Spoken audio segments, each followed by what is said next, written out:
Second മോഡ്യൂളാണ്. Second മോഡ്യൂളിലെ പ്രധാനപ്പെട്ട സബ്ജക്റ്റുകളാണ് കൺസെപ്റ്റുകളാണ് നമ്മളിവിടെ ചർച്ച ചെയ്യുന്നത്. ക്ലാസിക്കൽ എക്കണോമിക്സിലേക്ക് കടക്കുമ്പോൾ ആരൊക്കെയാണ് ക്ലാസിക്കൽ എക്കണോമിസ്റ്റുകൾ എന്ന് ആദ്യം അറിഞ്ഞിരിക്കണം. ഒന്ന് ആഡം സ്മിത്ത് ആണ്. ആഡം സ്മിത്തിനെ നിങ്ങൾക്ക് പരിചയമുണ്ട്. ഫാദർ ഓഫ് മോഡേൺ എക്കണോമിക്സ് എന്ന് പറയുന്നത് ആഡം സ്മിത്ത് ആണ്. അതുപോലെ തന്നെ David Ricardo principles of political economy and taxation എന്ന് പറയുന്ന ബുക്ക് അദ്ദേഹത്തിന് വളരെ പ്രസിദ്ധമായ ബുക്കാണ്. റെന്റ് തിയറിയൊക്കെ അവതരിപ്പിച്ചത് അദ്ദേഹമാണ്. അടുത്ത മാൽത്തൂസ് ആണ്. മാൽത്തൂസ് എന്ന് പറയുന്നത് പോപ്പുലേഷൻ തിയറി ആദ്യമായിട്ട് അവതരിപ്പിച്ചതും മാൽത്തൂസ് ആണ്. അതുപോലെ വളരെ സിഗ്നിഫിക്കൻ്റ് ആയിട്ടുള്ള കുറേയധികം കോൺട്രിബ്യൂഷൻസ് മാൽത്തൂസിന്റെ ഭാഗത്തു നിന്നുണ്ടായിട്ടുണ്ട്. ഒപ്പം JB സേ, ഒരുപക്ഷെ ഇദ്ദേഹത്തിന്റെ ചിന്തകളാണ് നമ്മൾ ഇനി പഠിക്കാൻ പോകുന്ന മാക്രോ എക്കണോമിക് തിയറികളുടെ ഒരു പില്ലർ എന്ന് പറയാം. സപ്ലൈ സൈഡ് എക്കണോമിക്സിനെ വളരെ രസകരമായിട്ട് മാക്രോ എക്കണോമിക് ലിറ്ററേച്ചറിലേക്ക് അവതരിപ്പിച്ച ഒരാൾ എന്നുള്ള രീതിയിൽ JB say, gene Baptist say എന്ന് പറയുന്ന ഫ്രഞ്ച് എക്കണോമിസ്റ്റ് നമുക്ക് പരിചിതനാവേണ്ടതാണ്. JB സേയെ മറികടന്നുകൊണ്ട് ഒരു ചർച്ചകളും എക്കണോമിക്സ് സാധ്യമല്ല എന്ന് നമുക്കറിയാം. അടുത്തത് AC പിഗു. AC പിഗു ഒരുപക്ഷെ ക്ലാസിക്കൽ മാക്രോ എക്കണോമിക്സിന്റെ ലാസ്റ്റ് ആളെന്ന് വേണമെങ്കിൽ പറയാം. നമ്മുടെ സ്കൂൾ ഓഫ് തോട്ടിനെ അങ്ങനെ വ്യക്തിപരമായിട്ട് നമുക്ക് തരംതിരിക്കാൻ പറ്റില്ല. എന്നാൽ പോലും വ്യക്തിഗതമായിട്ടൊന്നും അല്ല ഇത്. പകരം AC പിഗു എന്ന് പറയുന്നത് സിഗ്നിഫിക്കൻ്റ് ആയിട്ടുള്ള ഒത്തിരി കോൺട്രിബ്യൂഷൻ, അത് നിങ്ങൾ PGയിലേക്കൊക്കെ ചെല്ലുമ്പോൾ അല്ലെങ്കിൽ ഡിഗ്രി തലത്തിലൊക്കെ പിഗുവിൻ എഫക്റ്റ് ഒത്തിരി വളരെ രസകരവും എന്നാൽ വളരെ ക്രിട്ടിക്കലായിട്ടുള്ള അധികം തിയറികൾ അവതരിപ്പിച്ചിട്ടുള്ള ഒരാൾ കൂടിയാണ് AC പിഗു. AC പിഗുവിനെയും നമുക്ക് ഭാവിയിൽ പരിചയപ്പെടേണ്ടി വരുന്ന ഒരു വ്യക്തിയാണ്. ഒപ്പം ഇർവിൻ ഫിഷർ എന്ന് പറയുന്നത് നിങ്ങളുടെ മണിയുമായിട്ട് ബന്ധപ്പെട്ട് ക്ലാസിക്കൽ തോട്ടിലെ ഏറ്റവും പ്രധാനപ്പെട്ട മണി തിയറിയുമായിട്ട് ബന്ധപ്പെട്ട് വരുന്ന ആണ്. അപ്പൊ ഈ AC പിഗുവിന്റെയും ഇർവിൻ ഫിഷറിന്റെയും കാലഘട്ടത്തിലാണ് കെയ്ൻസ് വരുന്നതും AC പിഗുവിന്റെ ഒരു ശിഷ്യനായിട്ട് കെയ്ൻസ് വരുന്നതും JM കെയ്ൻസ് അതിനുശേഷം കെയ്നീഷ്യൻ തോട്ടിലേക്ക് ഈ മാക്രോ എക്കണോമിക് ചിന്തകളെ മുഴുവൻ വിപ്ലവകരമായിട്ട് തിരിച്ചുവിടുകയും ചെയ്ത ഒരു വ്യക്തിത്വമാണ്. അപ്പം ഇതിന്റെ ഒപ്പം JS മില്ലുണ്ട്. അപ്പം ക്ലാസിക്കൽ തോട്ട് എന്ന് പറയുന്ന ക്ലാസിക്കൽ മാക്രോ എക്കണോമിക്സ് എന്ന് പറയുന്ന ഒരു ഫുൾ ഫ്ലെഡ്ജ്ഡ് തിയറി എന്ന് നമുക്ക് പറയാൻ പറ്റില്ല. ഒരു സിംഗിൾ തിയറി എന്ന് നമുക്ക് പറയാൻ പറ്റില്ല. പകരം വെൽത്ത് ഓഫ് നേഷൻസ് തൊട്ട് നമ്മൾ ഇങ്ങോട്ട് എടുത്തു നോക്കുകയാണെങ്കിൽ വെൽത്ത് ഓഫ് നേഷൻസ് ആഡം സ്മിത്തിനെ ഫാദർ ഓഫ് എക്കണോമിക്സ് എന്ന് വിളിക്കുമെങ്കിലും ഒരു ജെനുവിൻ ആയിട്ടുള്ള he is not the originator of this subject. Originator അല്ലായിരുന്നു, ഹീസ് ഒരു നല്ല ഓതർ അല്ലായിരുന്നു. നമുക്ക് പറയാം ഒരു ജെനുവിൻ ഓതറാണോ അല്ല. പകരം അന്ന് വരെ ഉണ്ടായിരുന്ന എക്കണോമിക് പ്രാക്ടീസസിനെയും ചിന്തകളെയും ക്രോഡീകരിച്ച് അദ്ദേഹം എഡിറ്റ് ചെയ്തു എന്നുള്ളതാണ്. He's A good editor. ആ രീതിയിൽ കാര്യങ്ങളെല്ലാം ക്രോഡീകരിച്ച് വളരെ കൃത്യമായി പ്രസന്റ് ചെയ്തു എന്നുള്ളതാണ് ആഡം സ്മിത്തിന്റെ ഒരു പ്രധാനപ്പെട്ട അദ്ദേഹത്തിന്റെ കോൺട്രിബ്യൂഷൻ. അപ്പം അതിനുശേഷം വന്ന എക്കണോമിസ്റ്റുകളൊക്കെ ജെനുവിൻ ആയിട്ടുള്ള കുറെ തോട്ടുകൾ വെച്ചിട്ടുണ്ട്. ആഡം സ്മിത്തിന് തോട്ടില്ല എന്നല്ല പറയുന്നത്. ആഡം സ്മിത്ത് വളരെ സിസ്റ്റമാറ്റിക് ആയിട്ട് കാര്യങ്ങൾ അവതരിപ്പിക്കുകയും അദ്ദേഹത്തിന്റെ ആയിട്ട് ചെറിയ ചെറിയ കോൺട്രിബ്യൂഷൻസ് വെക്കും. എന്നാൽ സമഗ്രമായിട്ടുള്ള ഒരു ആഡം സ്മിത്തിയൻ എന്ന് പറയുമ്പോൾ, സ്മിത്തിയൻ എക്കണോമിക്സ് എന്ന് പറയുമ്പോൾ അന്ന് വരെ ഉണ്ടായിരുന്ന എല്ലാ എക്കണോമിസ്റ്റുകളുടെയും കോൺട്രിബ്യൂഷൻസ് അതിനകത്തുണ്ട്. ശേഷം വരുന്നവരുടെയാണ് നമ്മൾ ഈ പറയുന്ന ക്ലാസിക്കൽ മാക്രോ എക്കണോമിക്സ്. ചുരുക്കി പറഞ്ഞാൽ ഈ എഴുത്തുകാരുടെ എല്ലാം കൂടെ ഒരു ചിന്തകളുടെ ഒരു രൂപമാണ് classical theory of income determination എന്ന് പറയുന്ന തിയറി. അത് ചർച്ച ചെയ്യുമ്പോൾ നമ്മൾ ഏറ്റവും പ്രധാനപ്പെട്ട ചില ക്ലാസിക്കൽ തിയറിയുടെ അസംഷൻസിലേക്കും പോസ്റ്റുലേറ്റ്സിലേക്കും, അസംഷൻസ് അല്ലെങ്കിൽ പോസ്റ്റുലേറ്റ്സ് എന്നൊക്കെ പറയാം. എന്താണ് ഇതിൻ്റെ ഒരു പ്രധാനപ്പെട്ട കോൺസെപ്റ്റുകൾ എന്തൊക്കെയാണ്? അതാണ് നമ്മൾ ആദ്യം ചർച്ച ചെയ്യുന്നത്.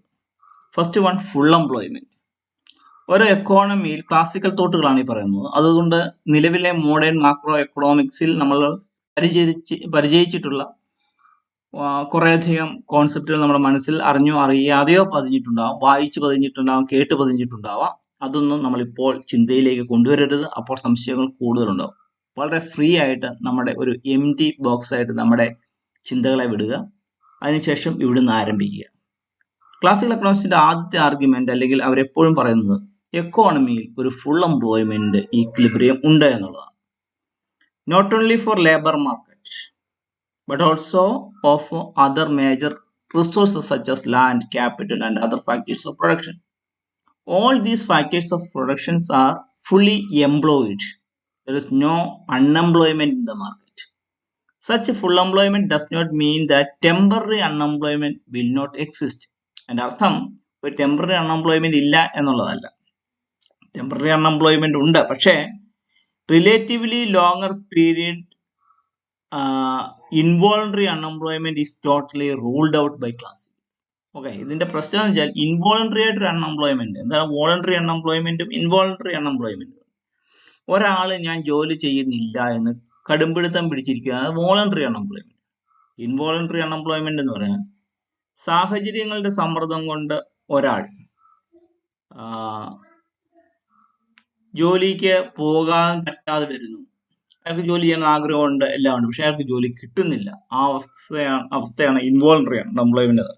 ഇത്രയും ഇൻവോളണ്ടറി അൺഎംപ്ലോയ്മെന്റ് ചെറിയ പീരീഡിലേക്ക് മാത്രമേ ഉള്ളൂ. ലോങ് റണ്ണിൽ അതില്ലാതാകും, എല്ലാവരും ഫുള്ളി എംപ്ലോയിഡ് ആകും. ഇത് ലേബേഴ്സിന്റെ കാര്യത്തിൽ മാത്രമല്ല, ലാൻഡ് ഫുള്ളി എംപ്ലോയിഡ് ലാൻഡ് ആണ്, ഫുള്ളി യൂട്ടിലൈസ്ഡ് ക്യാപിറ്റൽ ആണ്, അല്ലെങ്കിൽ ഫുള്ളി എൻഗേജ്ഡ് ക്യാപിറ്റൽ ആണ്. അതുപോലെ ഫാക്ടേഴ്സ് ഓഫ് പ്രൊഡക്ഷൻ എല്ലാം തന്നെ കംപ്ലീറ്റ്ലി എൻഗേജ്ഡ് ആണ്. ഈ ഒരു അവസ്ഥയാണ് നമ്മൾ ഫുൾ എംപ്ലോയ്മെന്റ് എന്ന് പറയുന്നത്. അത് ലോങ് റണ്ണിലാണ് സംഭവിക്കുക. So long run perspective is implicit in all these postulates. അപ്പോൾ ഫുൾ എംപ്ലോയ്മെന്റ് ഉണ്ട് എന്ന് പറയുമ്പോൾ തന്നെ ക്ലാസിക്കൽ എക്കണോമിസ്റ്റുകൾ മുന്നോട്ട് വയ്ക്കുന്ന എല്ലാ ആശയങ്ങളിലും ഒരു ലോങ് റണ്ണിലുള്ള ഒരു ലോങ് റൺ പെർസ്പെക്റ്റീവാണ് ഇതിനകത്ത് മുഴുവൻ നമുക്ക് കാണാൻ കഴിയുന്നത്. ഏത് തിയറി പറഞ്ഞാലും ഷോർട്ട് റണ്ണിൽ എന്ത് സംഭവിക്കുന്നു എന്നുള്ളത് ക്ലാസിക്കൽ എക്കണോമിസ്റ്റിനെ സംബന്ധിച്ചോളം ബാധകമല്ല. പകരം ലോങ് റണ്ണിൽ എക്കോണമി ഫുള്ളി എംപ്ലോയിഡ് ആകും, ഫുൾ എംപ്ലോയ്മെന്റ് ഈക്വിലിബ്രിയം അവിടെ ഉണ്ടാകും എന്നുള്ളതാണ് ഇവരുടെ argument. 2, wage price flexibility. Capital system wages as also prices are flexible and not rigid. സ്ഥിരമായ ഒരു പ്രൈസോ സ്ഥിരമായിട്ട് ഉള്ള ഒരു വേജ് റേറ്റോ എക്കോണമിയിൽ ഇല്ല. പകരം അത് എപ്പോഴും ഫ്ലെക്സിബിൾ ആയിട്ട് ചേഞ്ചസിന് വിധേയമായിക്കൊണ്ടിരിക്കും. നമുക്കറിയാം, നമ്മുടെ നാട്ടിലുള്ള വേജ് റേറ്റോ ചില സാധനങ്ങളുടെ വിലകളോ ഒന്നും എല്ലാ ദിവസവും മാറിക്കൊണ്ടിരിക്കുകയല്ല. പകരം ഒരു ഷോർട്ട് പീരീഡിലേക്ക് അത് എപ്പോഴും കോൺസ്റ്റന്റ് ആയിരിക്കും, ലോങ് റണ്ണിൽ അത് മാറുന്നുണ്ട്. Employers gain from wage rate reduction because this reduces their wage cost and hence increases their profit margin. Wage price flexibility, അവിടെ വേജസ് എപ്പോഴും അല്ലെ പ്രൈസസ് എപ്പോഴും ഫ്ലെക്സിബിൾ ആണ് എന്നുള്ളതാണ് നമ്മൾ പറഞ്ഞത്. ഓക്കെ, അപ്പം employers gain from wage rate reduction because this reduces their wage cost and hence increases their profit margin. We attempt to employ more workers and thereby increase output. Increased employment of labor force. Okay, അപ്പൊ എന്താണ് ഇതിനകത്തൊരു പ്രധാനപ്പെട്ട ഗുണം? Wage fluctuate ചെയ്യുകയും wage reduction ഉണ്ടാവുകയും ചെയ്താൽ എംപ്ലോയേഴ്സിന് കൂടുതൽ ആൾക്കാരെ എംപ്ലോയ് ചെയ്യാൻ പറ്റുന്നുണ്ട്. ഫേംസിന്, ഓണ്ടർപ്രണേഴ്സിന് കൂടുതൽ വർക്കേഴ്സിനെ ഹയർ ചെയ്യാൻ പറ്റുന്നുണ്ട്. അതുവഴി അവരുടെ ഔട്ട്പുട്ട് കൂടിയും അപ്പോൾ കൂടുതൽ ലേബർ ഫോഴ്സിനെ എംപ്ലോയ്മെന്റ് കിട്ടും എന്നുള്ളതാണ് വേജ് റേറ്റ് കുറഞ്ഞാലുള്ള ഗുണം. വേജ് റേറ്റ് കൂടിയാലോ ഓപ്പോസിറ്റ് ഡയറക്ഷനിൽ കാര്യങ്ങൾ സംഭവിക്കും. Workers will respond by increasing their supply when wage rate is higher and decrease their supply when wage rate is lower. Wage rate here means real wage rate and not money wage rate. നമ്മളിവിടെ ശ്രദ്ധിക്കേണ്ട ഒരു കാര്യം, ഇവിടെ ചർച്ച ചെയ്യപ്പെടുന്ന real wage റേറ്റിനെ പറ്റി മാത്രമാണ്, മണി wage റേറ്റിനെ പറ്റിയല്ല. എന്താണ് മണി വേജ് റേറ്റ്, എന്താണ് real wage rate? Money wage rate എന്ന് വെച്ചാൽ നമുക്ക് 10 രൂപ നമ്മുടെ കയ്യിൽ ഉണ്ടെങ്കിൽ അത് 11 രൂപയാണെങ്കിൽ അതിന്റെ അർത്ഥം എന്ന് വെച്ചാൽ, അല്ലെ 15 രൂപയാണെങ്കിൽ മണി വേജ് റേറ്റ് ഇൻക്രീസ് ചെയ്തു എന്നാണ് അർത്ഥം. പക്ഷേ നേരത്തെ 10 രൂപയ്ക്ക് മേടിക്കാൻ കിട്ടിയിരുന്ന സാധനമാണ്, അത് മാത്രമേ ഇപ്പോഴും 15 രൂപയ്ക്ക് കിട്ടുന്നുള്ളൂ എങ്കിൽ അതിന്റെ അർത്ഥം അവിടെ റിയൽ വേജ് കൂടിയിട്ടില്ല എന്നാണ് അർത്ഥം. അതായത് 10 രൂപയ്ക്ക് നമുക്കൊരു തേങ്ങ കിട്ടുമായിരുന്നു, 15 രൂപയായിട്ട് നമ്മുടെ കൂലി വർദ്ധിച്ചു. പക്ഷെ നമ്മൾ ആ 15 രൂപ മാർക്കറ്റിൽ ചെന്നാലും നമുക്ക് ഒരു തേങ്ങയെ കിട്ടുന്നുള്ളൂ എങ്കിൽ there is no change in real wage. The purchasing capacity അല്ലെങ്കിൽ the value of money and the utility of that particular unit of money is same. There is no change. ഈ ഒരു കണ്ടീഷനെയാണ് നമ്മൾ real wage rate. If the real wage rate increase ചെയ്യുകയോ reduce ചെയ്യുകയോ ചെയ്താൽ മാത്രമേ ഈ പറയപ്പെടുന്ന ഫ്ലെക്സിബിലിറ്റി എന്ന് നമുക്ക് പറയാൻ പറ്റുകയുള്ളൂ എന്നാണ് ക്ലാസിക്കൽ എക്കണോമിസ്റ്റുകൾ പറയുന്നത്. ഒരു നോമിനൽ വേജസിനെ, മണി വേജസിനെ ഒരു സൈഡിലേക്ക് മാറ്റി നിർത്തിയിരിക്കുന്നു. ഇവിടെ ഉപയോഗിക്കുന്ന വേജ് റേറ്റ് എന്നുള്ളത് അവർ ഉപയോഗിക്കുന്നത് യഥാർത്ഥത്തിൽ റിയൽ വേജ് റേറ്റുകളെ മാത്രമാണ്. Then Say's law of market, മൂന്നാമത്തെ ഏറ്റവും പ്രധാനപ്പെട്ട ഒരു കോൺസെപ്റ്റും പോസ്റ്റുലേറ്റുമാണ് സെയ്സ് ലോ ഓഫ് മാർക്കറ്റ്. ഇതാണ് JB സേ അവതരിപ്പിച്ച ലോ ഓഫ് മാർക്കറ്റ് എന്ന് പറയുന്നത്. അതുകൊണ്ടാണ് സെയ്സ് ലോ ഓഫ് മാർക്കറ്റ് എന്നറിയപ്പെടുന്നത്. Supply creates its own demand, ഇതാണ് സോ കോൾഡ് ആയിട്ടുള്ള ഒരു കൊട്ടേഷൻ. സെയ്സ് ലോ എന്ന് ചോദിച്ചാൽ ഏത് മനുഷ്യനും, ഏത് എക്കണോമിക്സ് കേട്ടിട്ടുള്ള ഏത് മനുഷ്യനും പറയും supply creates its own demand. എന്താണ് supply creates its own demand എന്ന് പറയുന്നത്? Supply of a particular product itself ensures that equivalent demand for it is created so that in the aggregate total demand is always equal to the total supply. ഏത് സാധനം produce ചെയ്താലും അതിനെന്താണ് equal ആയിട്ടുള്ള, അതിനെ അന്നേരമേ മാർക്കറ്റിൽ നിന്ന് സ്ക്യൂസ് ചെയ്ത് കൊണ്ടുപോകാനുള്ള ഒരു ഡിമാൻഡ് അവിടെ ക്രിയേറ്റ് ചെയ്യപ്പെട്ടിരിക്കും. അപ്പൊ സപ്ലൈ ചെയ്യുക എന്ന് മാത്രമേ ഉള്ളൂ, അത് ഡിമാൻഡ് ചെയ്യപ്പെട്ടോളൂ. ചുരുക്കി പറഞ്ഞാൽ ആഗ്രിഗേറ്റ് ടോട്ടൽ ഡിമാൻഡ് എന്ന് പറയുന്ന ആഗ്രിഗേറ്റ് സപ്ലൈക്ക്, ടോട്ടൽ സപ്ലൈക്ക് ഈക്വൽ ആകുന്നു. ഇത് ക്ലാസിക്കൽസിന്റെ ഒരു കോൺസെപ്റ്റാണ്. ഈ കോൺസെപ്റ്റിലാണ് കെനീഷ്യൻ ക്രിറ്റിസിസം ആരംഭിക്കുന്നത് തന്നെ.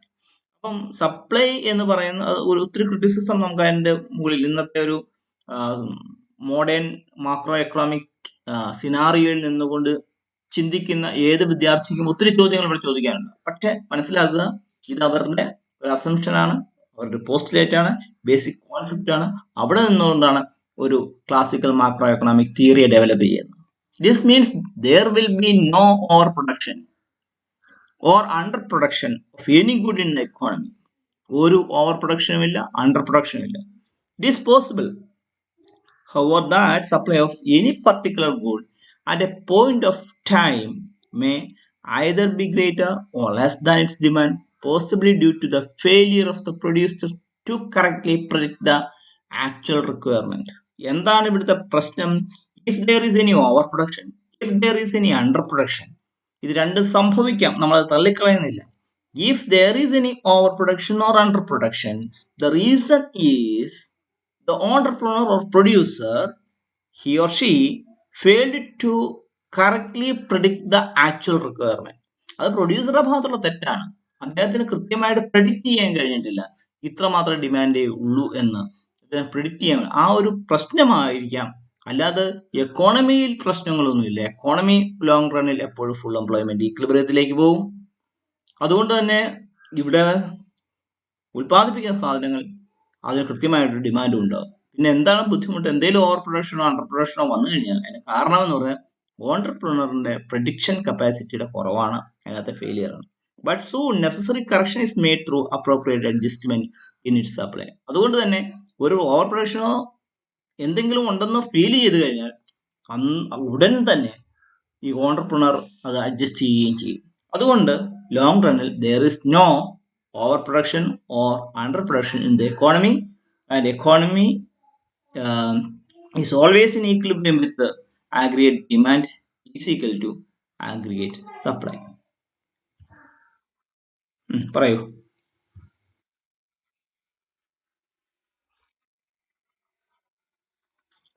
ഇല്ല, ഞാൻ ഇപ്പൊ സ്ക്രീനിൽ നോക്കുക, സ്ക്രീൻ നിങ്ങൾക്ക് കാണാമല്ലോ.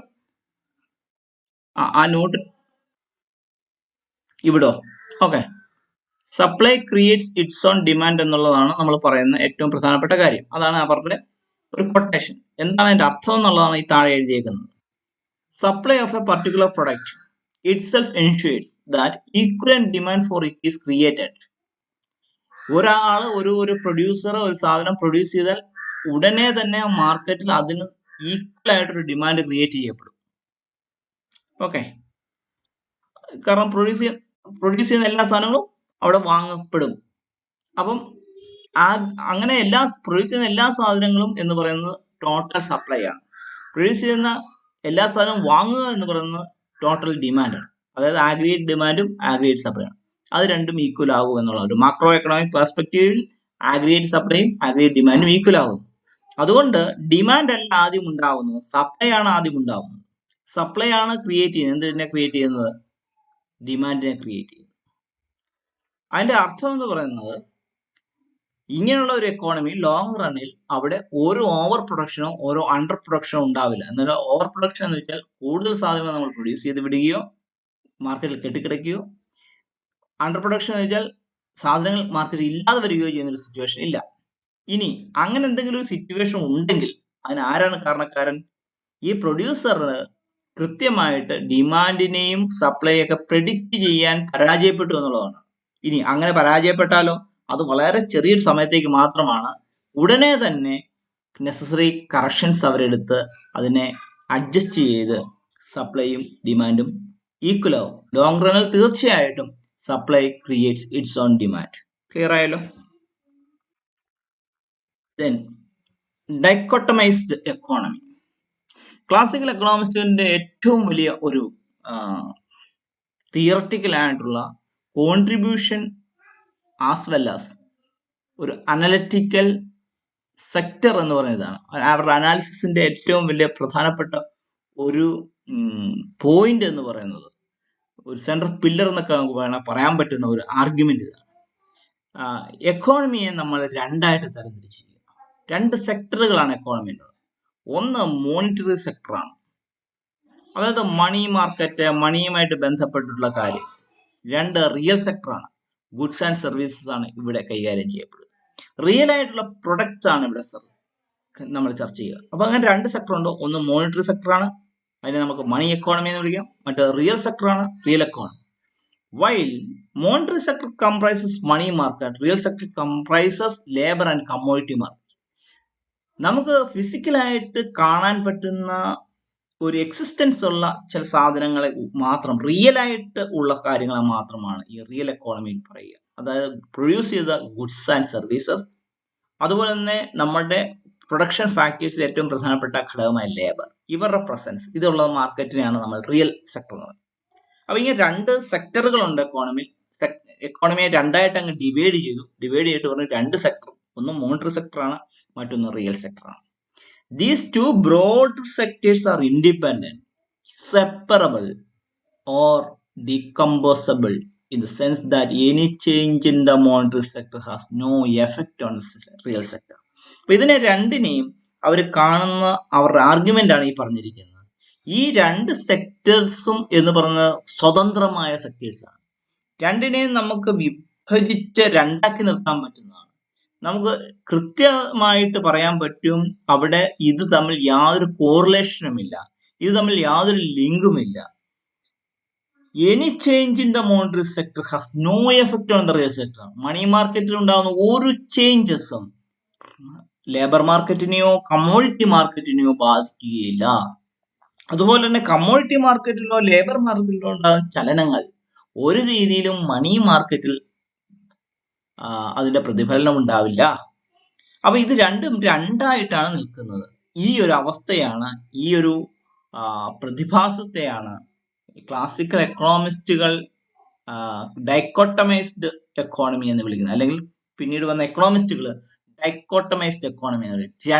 ഡൈക്കോട്ടമൈസ്ഡ് എന്ന് പറയാൻ രണ്ടാക്കപ്പെട്ട, വിഭജിച്ച് നിൽക്കുന്ന, ഇൻഡിപെൻഡന്റ് ആയിട്ടുള്ള രണ്ട് എക്കോണമികൾ. അത് റിയൽ സെക്ടറും മോണിറ്ററി സെക്ടറുമാണ്. The price level determined the monetary sector is known as absolute or nominal price level or simply level of prices. അപ്പൊ പ്രൈസസ് എന്ന് പറയുന്നത് നോമിനൽ ആണ്, ആ റിയൽ അല്ല, നോമിനൽ ആണ്. അത് എവിടെ ഡിറ്റർമൈൻ ചെയ്യപ്പെടുന്ന? മണി സെക്ടറിൽ ഡിറ്റർമൈൻ ചെയ്യപ്പെടുന്നതാണ്. അതേസമയം the price level determined in the real sector is known as relative price level, price of one product in terms of other product. ഈ പറയപ്പെടുന്ന ഗുഡ്സ് മാർക്കറ്റിൽ റിലേറ്റീവ് ആയിട്ടാണ് പ്രൈസിനെ നമ്മൾ ചർച്ച ചെയ്യുക. അതായത് ഒരു പ്രൊഡക്റ്റും മറ്റൊരു പ്രൊഡക്റ്റും തമ്മിലുള്ള വിലയിലെ കയറ്റ ഇറക്കങ്ങൾ കമ്പാരിസൺ ഉണ്ടാവും. നോമിനൽ ആയിട്ടുള്ള മണി മാർക്കറ്റിൽ അല്ലെങ്കിൽ നോമിനൽ മോണിറ്ററി സെക്ടറിൽ മണിയുടെ അല്ലെ പ്രൈസിന്റെ വാല്യൂ എന്ന് പറയുന്നത്, പ്രൈസ് എന്ന് പറയുന്നത് അല്ലെ ലെവൽ ഓഫ് പ്രൈസ് എന്ന് പറയുന്നത്, വാല്യൂ ഓഫ് മണി എന്ന് പറയുന്നത്, അത് നമ്മൾ പറയുന്നത് നോമിനൽ പ്രൈസ് ആണ്, അബ്സല്യൂട്ട് ആണെന്ന് പറയുന്നത്. അതിനെ നമ്മൾ കമ്പയർ ചെയ്യേണ്ട ആവശ്യമില്ല, കാരണം അത് അബ്സല്യൂട്ട് ആണ്, നോമിനൽ ആണ്. പക്ഷേ റിയൽ സെക്ടറിൽ ഈ പ്രൈസസ് എന്ന് പറയുന്നത് റിലേറ്റീവ് ആണ്. ഒരു കമ്മോഡിറ്റി പ്രൈസും മറ്റൊരു കമ്മോഡിറ്റി പ്രൈസും തമ്മിൽ തുലനം ചെയ്യപ്പെടുന്ന ഒരവസ്ഥ ഉണ്ടാവും. അപ്പം നമ്മൾ ഇതിനകത്ത് മനസ്സിലാക്കേണ്ടത് എക്കോണമി ഈസ് എ ഡൈക്കോട്ടമൈസ്ഡ് വൺ. രണ്ട് സെക്ടർ ഉണ്ട്. ഇത് ഒരു ചോദ്യം വരാൻ ഡൈക്കോട്ടമി എന്ന് പറയുന്ന ഒരു ക്വസ്റ്റ്യൻ വരാൻ സാധ്യതയുണ്ട്. ആ ക്വസ്റ്റ്യനുള്ള ആൻസർ ആണ് ഇത്. രണ്ട് സെക്ടർ ഉണ്ട്, മണി സെക്ടറും റിയൽ സെക്ടറുമാണ്. അതിന്റെ ഏറ്റവും പ്രധാനപ്പെട്ട കറക്റ്റ് ഇതാണ്: these two broad sectors are independent, separable or decomposable in the sense that any change in the monetary sector has no effect on the real sector. The situation is known as dichotomy. Then, absence of money illusion. All groups of people in the economy, especially the workers, employers, savers, investors, are completely free from money illusion. എന്താണ് മണി illusion? ഞാൻ പറയാം.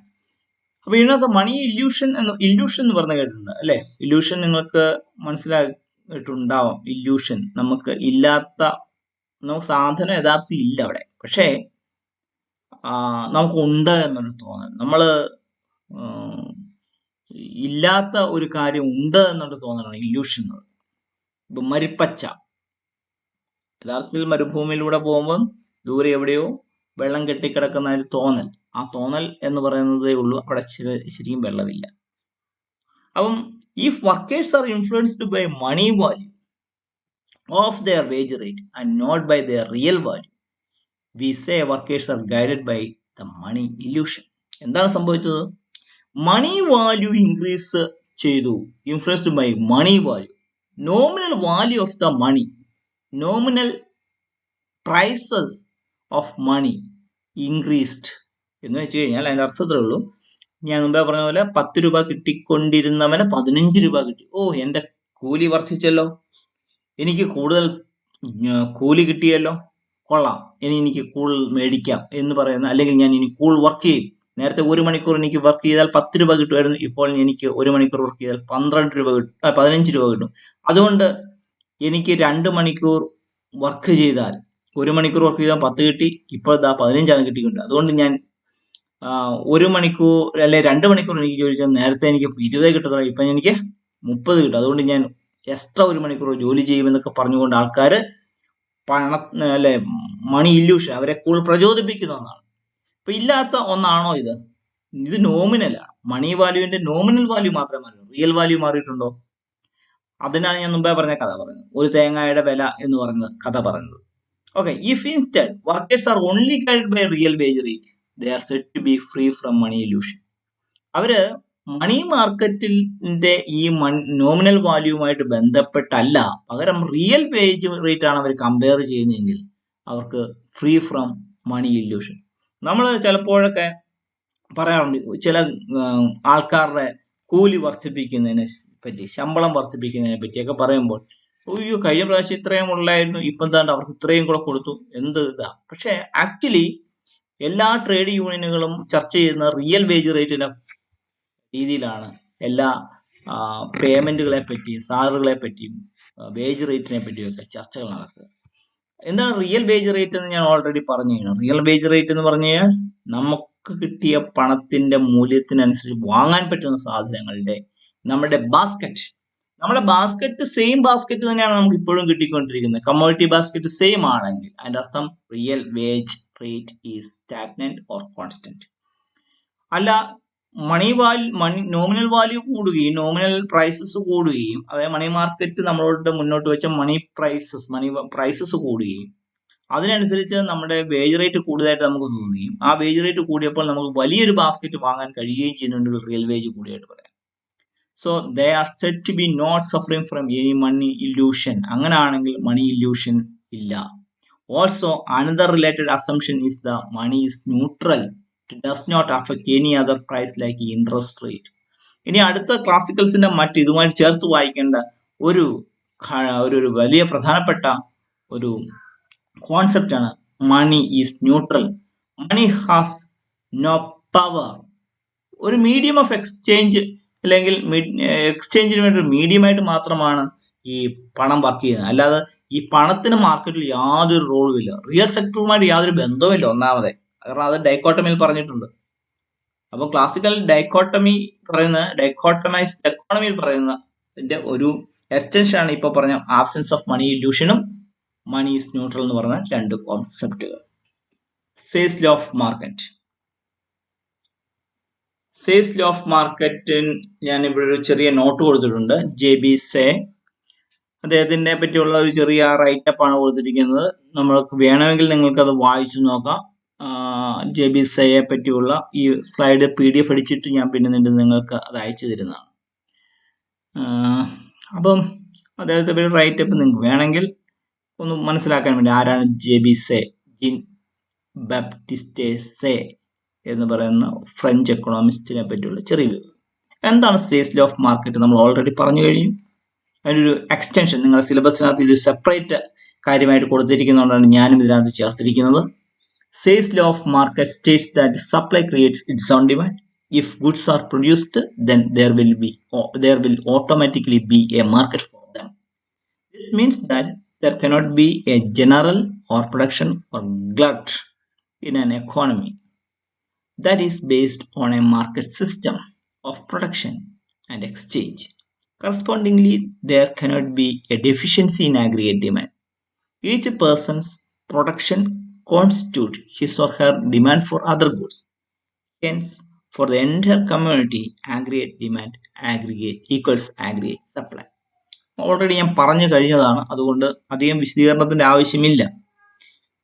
ഒരു എക്കോണമിയിൽ എല്ലാവരും producers ആണ് അല്ലെ. ഒരു എക്കോണമിയിൽ ഒന്നല്ലെങ്കിൽ ഒരു രീതിയിലെങ്കിൽ മറ്റൊരു രീതിയിൽ എല്ലാവരും പ്രൊഡ്യൂസ്. അപ്പൊ ഇതിന്റെ ഈ പ്രൊഡക്ഷൻ ഒരാളുടെ പ്രൊഡക്ഷനാണ് മറ്റൊരാളുടെ കൺസംഷൻ ആയിട്ട് മാറ്റപ്പെടുന്നത്. So there is no chance for over production and under production. അതുപോലെ തന്നെ എൻ്റയർ എക്കോണമി നമ്മൾ എടുക്കുമ്പോൾ എല്ലാവരുടെയും ആഗ്രിഗേറ്റ് ഡിമാൻഡും ആഗ്രിഗേറ്റ് സപ്ലൈ അതുകൊണ്ട് തന്നെ ഈക്വൽ ആവുകയും ചെയ്യും. കാരണം എന്താണ്, ഒരാൾ if goods are produced then there will be automatically B A market for them. അവരുടെ അത് വാങ്ങാൻ വേണ്ടി മറ്റൊരാൾ ഉണ്ടായിരിക്കും എന്ന് പറയുന്ന ഒരു സംവിധാനമുണ്ട്. നിങ്ങൾ ഓർക്കണം, സേസ് ലോ ഓഫ് മാർക്കറ്റ് ഒക്കെ ഇറങ്ങുന്ന കാലത്ത് ക്യാപിറ്റലിസ്റ്റിക് മോണോപ്പൊളിസ്റ്റിക് ആയിട്ടുള്ള ഒരു വലിയ ടെക്നോളജി ബേസ്ഡ് ആയിട്ടുള്ള ബൾക്ക് പ്രൊഡക്ഷൻ ഒന്നും ഉണ്ടാകുന്ന കാലത്തല്ല ഈ തിയറി ഉണ്ടാകുന്നതോട് നമ്മൾ മനസ്സിലാക്കണം. ട്രാൻസ്പോർട്ടേഷൻ എന്ന് പറയുന്നത് സ്പീഡ് വളരെ കുറവായിരുന്നു എന്ന് മനസ്സിലാക്കണം. അപ്പൊ അക്കാലത്തെ ആ 1700-കളിൽ 1767 1800-കളുടെ അടുത്ത് ഇറങ്ങുന്ന തിയറി എന്നുള്ള രീതിയിൽ തന്നെ ഒരു 1800-കളിലാണ് ഈ തിയറി നമുക്ക് കിട്ടുന്നത്. 1800-കളിലാണ് അദ്ദേഹം 1832 അദ്ദേഹം മരിക്കുന്നത്. അതിനു മുമ്പുള്ളൊരു കാലഘട്ടത്തിലാണ് ഈ തിയറി എന്നുള്ളതുകൊണ്ട് ആ കോണ്ടെക്സ്റ്റിൽ വേണം നമ്മൾ ഇതിനെ മനസ്സിലാക്കാൻ. അപ്പൊ ഇന്നത്തെ ഒരു കോണ്ടെക്സ്റ്റിൽ ഇതെങ്ങനെ സംഭവിക്കും?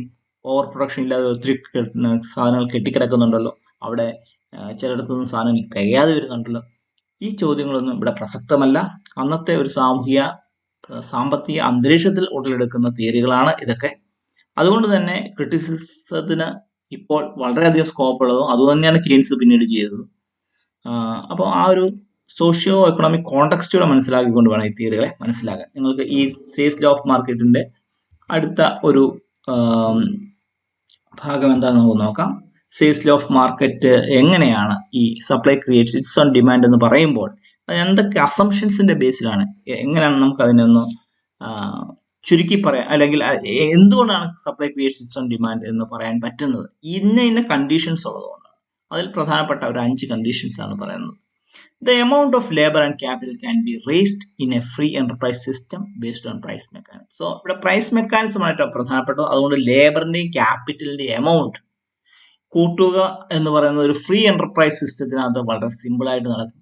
അപ്പം പ്രൊഡക്ഷൻ കൂട്ടണമെങ്കിൽ അതിനനുസരിച്ച് ലേബറും ക്യാപിറ്റലും കൂടിക്കോളും. അതിന് നമ്മൾ മറ്റു ടൈം ലാഗ് ഒന്നുമില്ല. In an expanding economy, new firms and laborers can have easy entry by offering their products in exchange without dislocating the position of existing firms and laborers. ഒരു ഫ്രീ മാർക്കറ്റ് എക്കോണമി ആണെങ്കിൽ expanding എക്കോണമിയാണ്. New firms and labours can leave, have easy entry, പെട്ടെന്ന് വരാം, അവർക്ക് വന്ന് കാര്യങ്ങളൊക്കെ ചെയ്ത് അവർക്ക് ഇറങ്ങിപ്പോകാം, യാതൊരു പ്രശ്നവുമില്ല.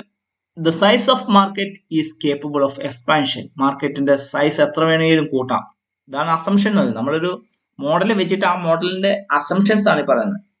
ഓവർ പ്രൊഡക്ഷൻ, ഇതാ അപ്പുറത്തോട്ട് വിറ്റോ ഇപ്പുറത്തോട്ട് വിറ്റോ എന്ന് പറയാം. എന്താ അണ്ടർ പ്രൊഡക്ഷനോ, ഇത് അവിടുന്ന് എടുത്തോ ഇവിടുന്ന് എടുത്തോ എന്ന് പറയാം. അതേപോലെ ഈ മോഡൽ എക്സ്പാൻഡ് ചെയ്യാൻ പറ്റുന്നു, അല്ലെങ്കിൽ ഇതിന്റെ മാർക്കറ്റ് സൈസ് എന്ന് പറയുന്നത് എക്സ്പാൻഷന് വിധേയമാണ്. അതാണ് നമ്മുടെ അസംഷൻ. ഇതൊരു അസംഷൻ ആണ്, ഹൈപ്പോത്തറ്റിക്കൽ ആയിട്ടൊരു സിറ്റുവേഷൻ എന്നാണ് നമ്മൾ സംസാരിക്കുന്നത്. All savings are automatically investment. Savings always equals investment. ഏതൊക്കെ സേവിങ് ഉണ്ടാവുന്നു അതെല്ലാം ഇൻവെസ്റ്റ് ചെയ്യപ്പെടും. സേവിങ്സും saving is equal to investment എന്നുള്ള ഒരു സംവിധാനമാണ്. സേവിങ്സ് എവിടെ നിന്നുണ്ടാകുന്നു? ഇൻകത്തിന്റെ ഒരു ഭാഗമാണ് സേവിങ്സ് എന്ന് പറയുന്നത്. ഇൻകത്തിന്റെ ഒരു റിമൈനിങ് ആണ് സേവിങ്. ആ സേവിങ് ഇൻവെസ്റ്റ് ചെയ്യപ്പെടുകയും ആ ഇൻവെസ്റ്റ് ചെയ്യപ്പെടുന്ന പ്രൊഡക്ഷൻ വീണ്ടും ഉണ്ടാവുകയും ചെയ്യും. Then government does not interfere in the functioning of the economy. This is the most important assumption of the Say's law of market or classical theories also. എന്താണ്? Government does not interfere. Laissez faire policy, government ഇടപെടാൻ പാടില്ല. Economy വളരെ സ്വതന്ത്രമാണ്, അതിനകത്ത് government ഇന്റർവെൻഷനെ പാടില്ല. എന്ത് produce ചെയ്യണം, എങ്ങനെ പ്രൊഡ്യൂസ് ചെയ്യണം, ആർക്ക് കൊടുക്കണം, എവിടെ കൊടുക്കണം, ഇതൊക്കെ തീരുമാനിക്കുന്നത് ഈ മാർക്കറ്റാണ്, പ്രൈസ് മെക്കാനിസമാണ്. അല്ലാതെ ഗവൺമെന്റിനകത്ത് ഇടപെടേണ്ട യാതൊരു ആവശ്യവും ഇല്ല. അങ്ങനെയുള്ള എക്കോണമിയിലാണ് Say's law of market work ചെയ്യുക. ദെൻ എന്തൊക്കെയാണ് ഇതിന്റെ ഇംപ്ലിക്കേഷൻസ്? ഒന്നാമത്തെ കാര്യം എന്ന് വെച്ചാൽ there is a automatic adjustment between production and consumption. കൺസംഷനും പ്രൊഡക്ഷനും തമ്മിൽ ഒരു അഡ്ജസ്റ്റ്മെന്റ് ഉണ്ട്, ഓട്ടോമാറ്റിക് ആണ്. There is no need for the government to interfere in the functioning of the economic system. Any interference by the government in the automatic functioning of the economic system will simply create imbalance and disequilibrium. Economy ഒരു ഡിസീക്ലിബ്രിയത്തിലേക്ക് പോകാൻ കാരണം government interfere ചെയ്യുന്നതുകൊണ്ട് മാത്രമാണ് എന്നുള്ളതാണ് ഇവിടെ classical എക്കണോമിസ്റ്റുകളുടെ argument. ഈ തിയറിയുടെ ഒന്നാമത്തെ implication അതാണ്. അതായത് ഒരു എക്കോണമി വളരെ സ്വതന്ത്രമായിട്ട് വർക്ക് ചെയ്യുന്നു, പ്രൊഡക്ഷനും കൺസംഷനും എപ്പോഴും ഈക്വൽ ആയിരിക്കുന്നു, ആഗ്രിഗേറ്റ് സപ്ലൈയും ആഗ്രിഗേറ്റ് ഡിമാൻഡും ഈക്വൽ ആയിരിക്കും. ഇങ്ങനെ വളരെ സ്വതന്ത്രമായിട്ട് സന്തുലിതാവസ്ഥയിൽ വർക്ക് ചെയ്തുകൊണ്ടിരിക്കുന്ന, ഓട്ടോമാറ്റിക്കലി ഫങ്ഷൻ ചെയ്തിരിക്കുന്ന ഒരു എക്കോണമിയിൽ എന്തെങ്കിലും ഡിസീക്ലിബ്രിയം ഉണ്ടാകുന്നുണ്ടെങ്കിൽ അത് ഗവൺമെന്റ് ഇടപെടുന്നുണ്ട്. ഗവൺമെന്റിന്റെ ഇന്റർഫറൻസ് ഇന്റർഫെയർ ചെയ്യുന്നത് ഇല്ലാതാക്കുക എന്നുള്ളതാണ് ഒരു എക്കോണമി വളരെ സ്മൂത്തായിട്ട് വർക്ക് ചെയ്യാനുള്ള ഏറ്റവും നല്ല മാർഗം എന്നുള്ളതാണ് സേസ് ലോ പറയുന്നത്. Then when the unemployed resources are employed, they lead to more production which covers their own cost. Hence, the economy will operate at the level of full employment. അപ്പം unemployed resource എവിടെയെങ്കിലും കിടപ്പുണ്ടെങ്കിൽ unemployed resource are employed, അത് employee ആയിക്കോളും. They lead to more production which covers their own cost. Production ഉണ്ടാകുമ്പോൾ അതിന് cost ഉണ്ടാവും. ആ cost ആര് തന്നെ കവർ ചെയ്യും? ഈ പ്രൊഡക്ഷനകത്ത് കിട്ടുന്ന ഗുഡ്സ് തന്നെ കവർ ചെയ്യും. അതായത് ഇവിടെയും പ്രൊഡക്ഷൻ കൊണ്ടുണ്ടാകുന്നത് സാധനങ്ങൾ കൺസ്യൂം ചെയ്യപ്പെടുകയും supply creates its own demand. അതുകൊണ്ട് അതിനെപ്പറ്റി ഒന്നും നമ്മൾ ബേജാറാവേണ്ട. പകരം economy will operate at the level of full employment. എപ്പോഴും ഫുൾ എംപ്ലോയ്മെന്റ് തന്നെ അവർ വർക്ക് ചെയ്തോളൂ. The mechanism of interest flexibility brings about an equality between savings and investment. Money മാർക്കറ്റും വളരെ ഫ്ലെക്സിബിൾ ആണ്.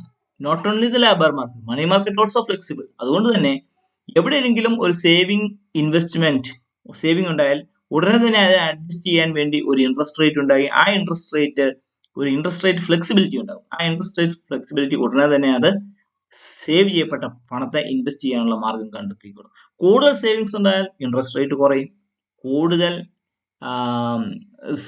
കുറച്ച് സേവിങ്സ് ആണ് വരുന്നതെങ്കിൽ ഇൻട്രസ്റ്റ് റേറ്റ് കൂടും. അതിന്റെ ഫലമായിട്ട് ഇൻവെസ്റ്റ്മെന്റ് എന്ന് പറയുന്നത് അതിനനുസരിച്ച് നടന്നുകൊള്ളുന്നു. Then mechanism of wage flexibility brings about full employment. Wage flexibility ഉണ്ടാവും. അതായത് ഒരു എക്കോണമിയിൽ അൺഎംപ്ലോയ്മെന്റ് ഉണ്ടാകുന്നത് വേജ് ഫ്ലെക്സിബിലിറ്റി ഇല്ലാത്തപ്പോഴാണ്. വേജ് ഫ്ലെക്സിബിലിറ്റി ഉണ്ടാകുമ്പോൾ എന്ത് സംഭവിക്കും? ഒരിടത്ത് കൂടുതൽ വർക്കേഴ്സിനെ വേണം. വർക്കേഴ്സിനെ വേണ്ടി വരുമ്പോൾ കൂടുതൽ കൂലി കൊടുക്കാന്ന് പറഞ്ഞാൽ കൂടുതൽ വർക്കേഴ്സ് അങ്ങോട്ട് പോകും.